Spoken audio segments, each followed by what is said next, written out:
Okay, welcome back everybody. Today we are going to discuss the differences between the EDC X9L and the Wilson Project 1 gun.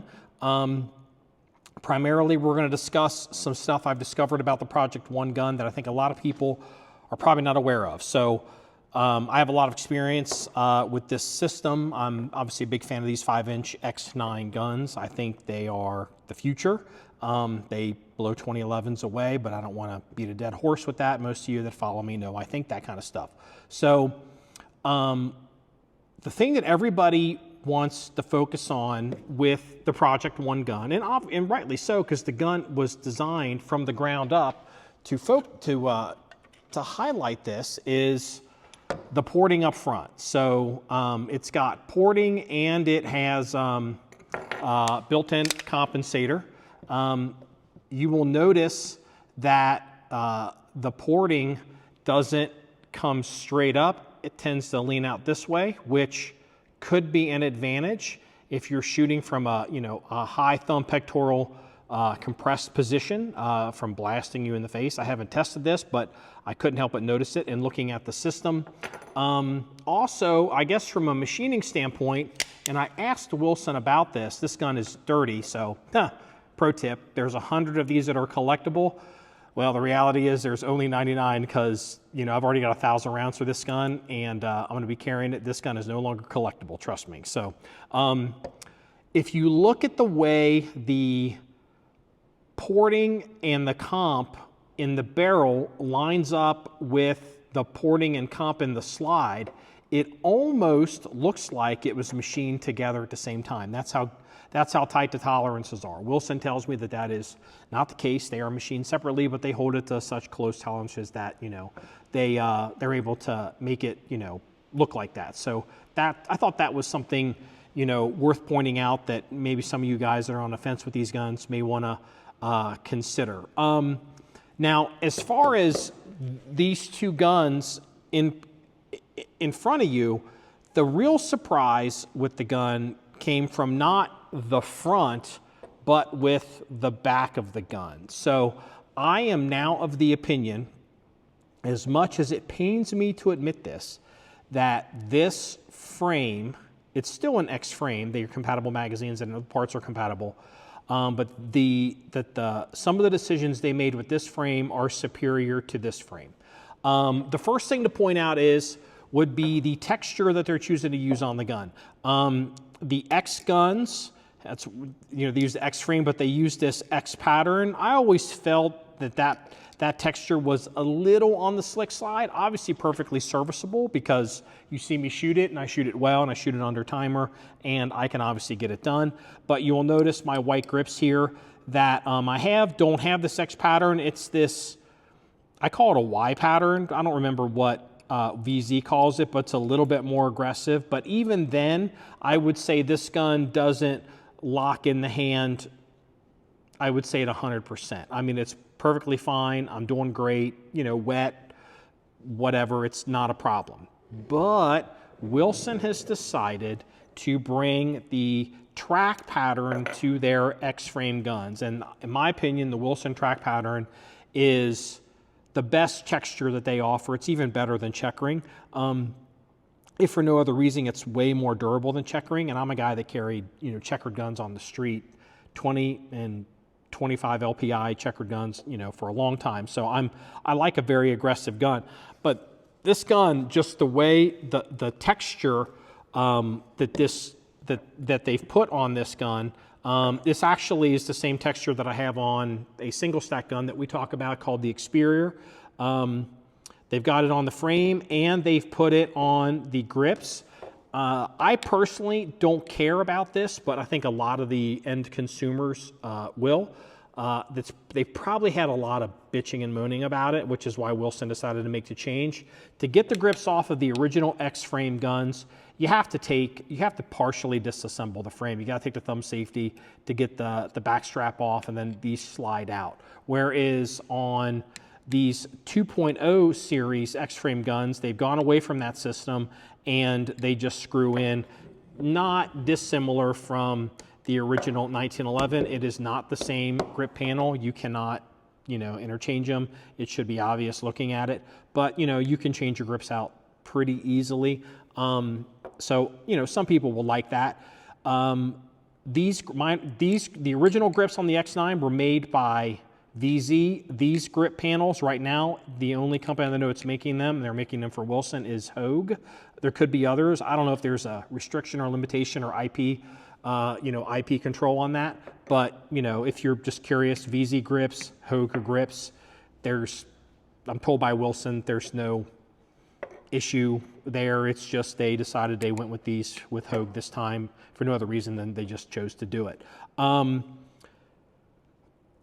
Focusing on the back of this gun, I believe that this frame is, the end result is just a little bit bigger. So one of my big bugaboos with 2011s is that they're too fat.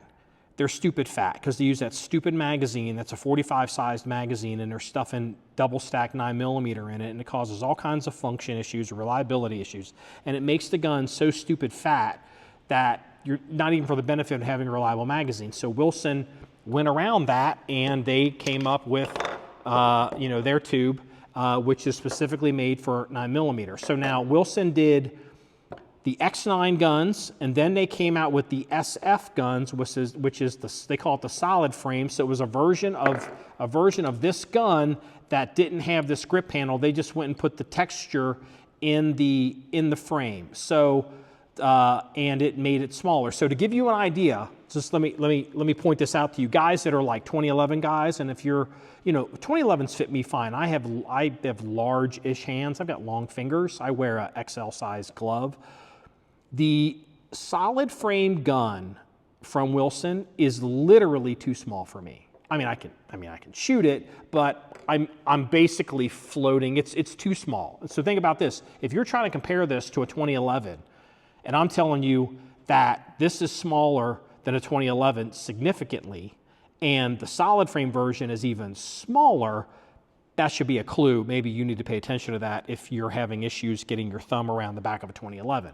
So what Wilson has done is they've removed some of the options that were available on this X frame and went to the 2.0 version. So the original X frame had 3 backstrap sizes, small, medium, and large. I believe they most ship with a medium, and then you can do different length triggers, right? Well, they've put the grip panels on the gun with screws, so that makes the system a little bit bigger, and they've gone to, I believe, if I recall correctly, it is one panel, one backstrap size for this system. And I will tell you, for my hand size, it's probably just a little bit bigger than this, but combined with the texture, it's dynamite. The back of this gun, the geometry, the texture, the way it works, the way it locks into the hand, the way the support hand, so I can get a two-handed grip, it is dynamite. It really is. It's definitely something to pay attention to. This gun shoots flatter, obviously, than this gun, but part of the reason why this gun shoots flatter, not only because it's ported and comped, the grip is better. Just here to say it. It is a little longer on this one. The 2.01 guns, I'm sure that they're the same size as this.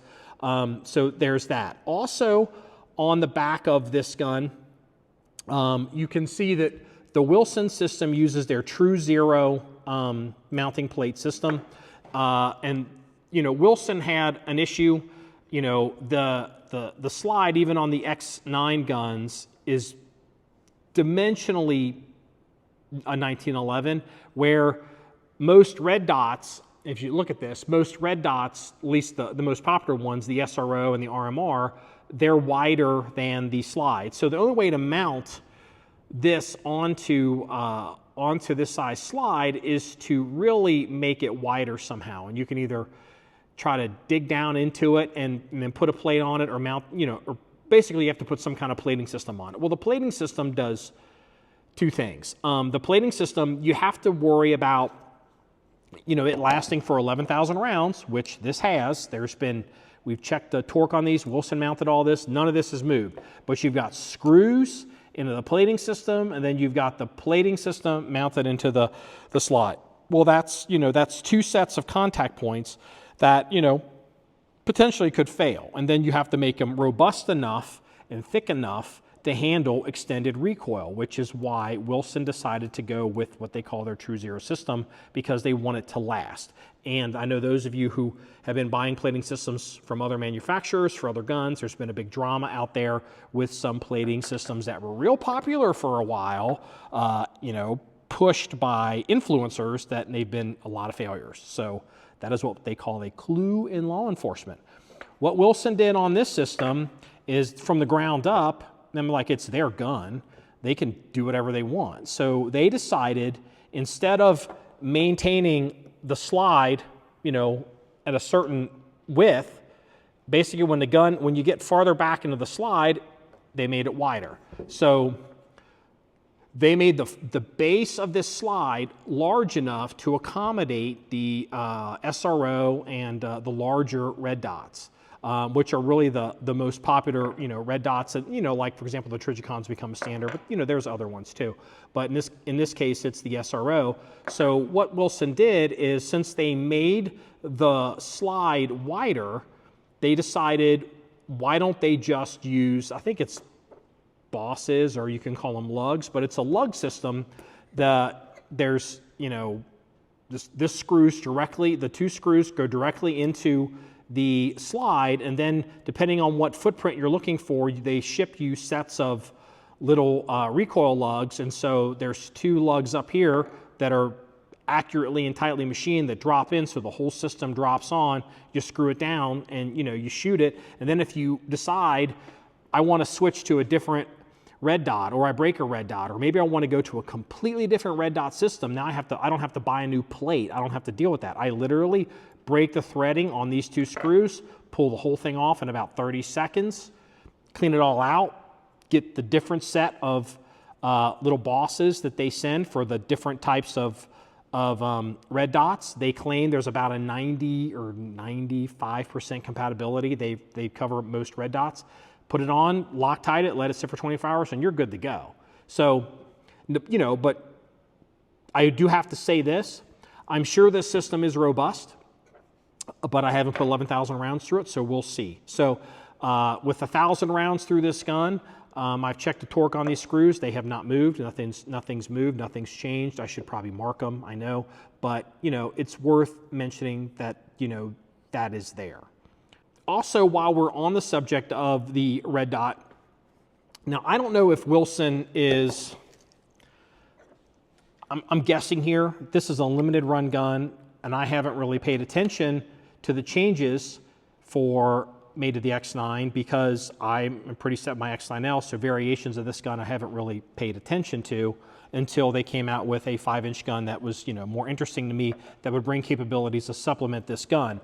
And so, on like say a working service gun, this gun has suppressor height sights, it's got a backup iron and all that. Well, Wilson, since they decided to make this gun, the slide wider, so they don't have to use a plate system, and they use their boss system, they also decided, because it's their gun and it's kind of a performance focused, I would call it a race gun. Wilson does not call it a race gun.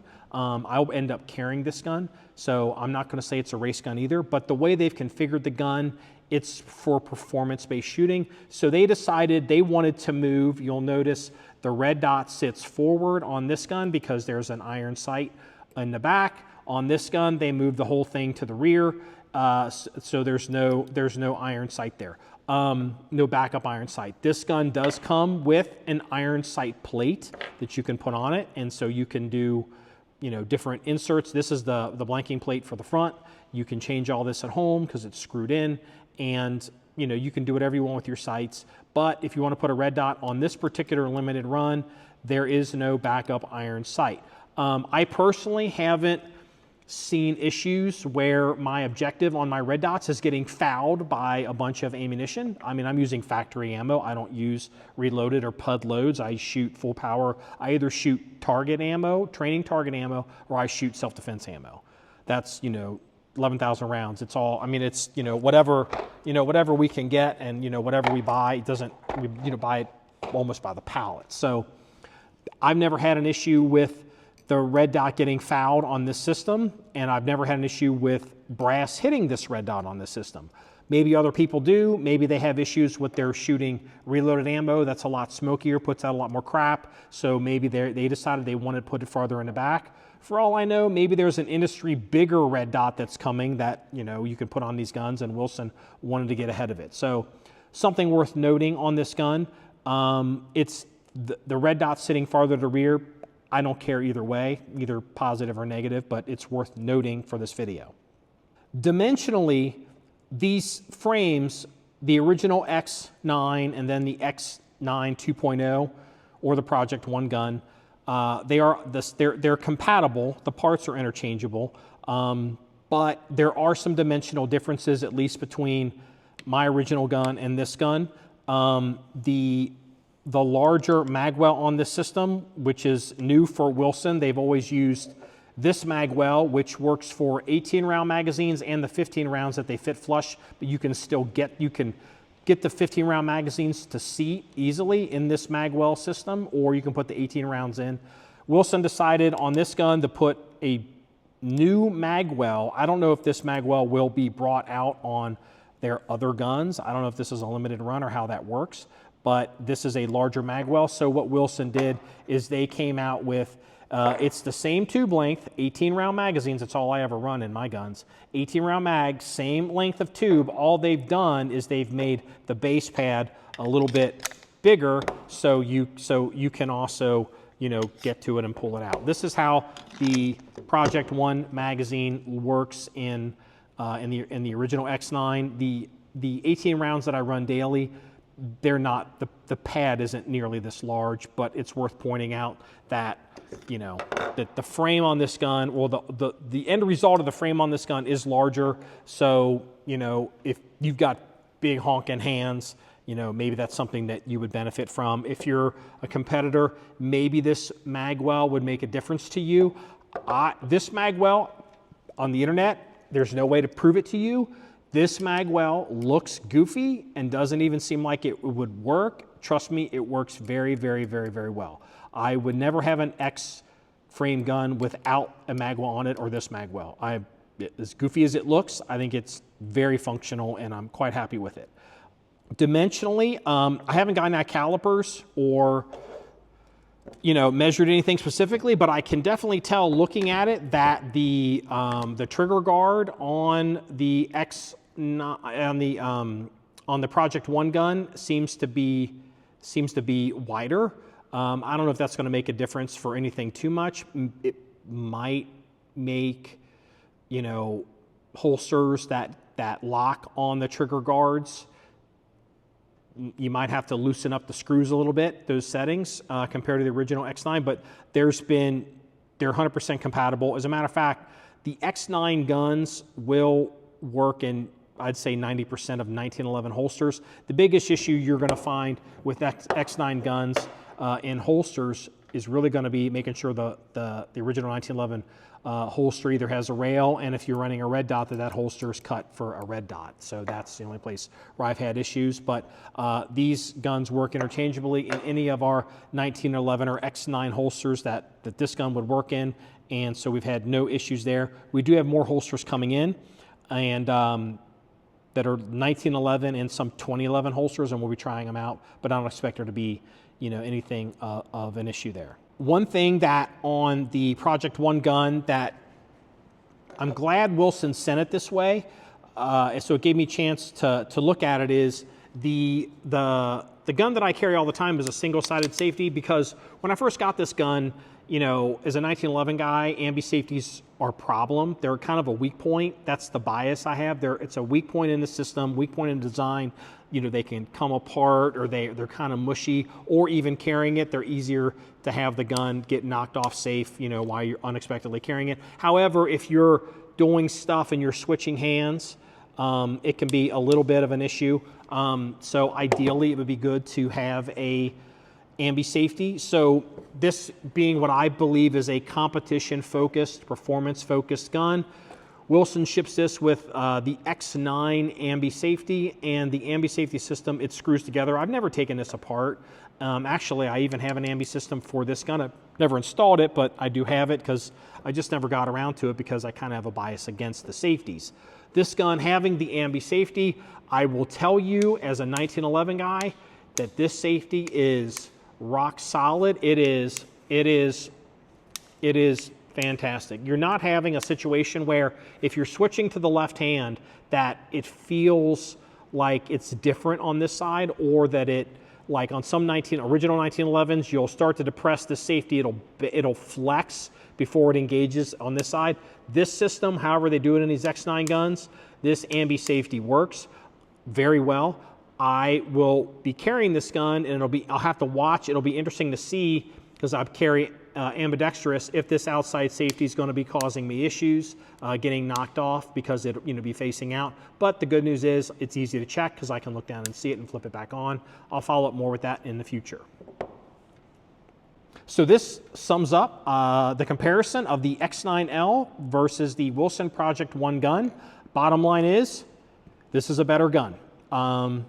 The grip is better, the texture's better, the user interface contact points are better, and I'm going to switch, at least for a little while. I'm going to make this my daily carry, use this as a backup, maybe another couple thousand rounds. We'll see what happens, and we'll revisit possibly in a few months. So if you want to see any more stories or pictures or links to guns like this, please go to the website at John1911.com. That's JOHN1911.com. Remember, it's all about shooting guns and having fun, everybody. Have a good day.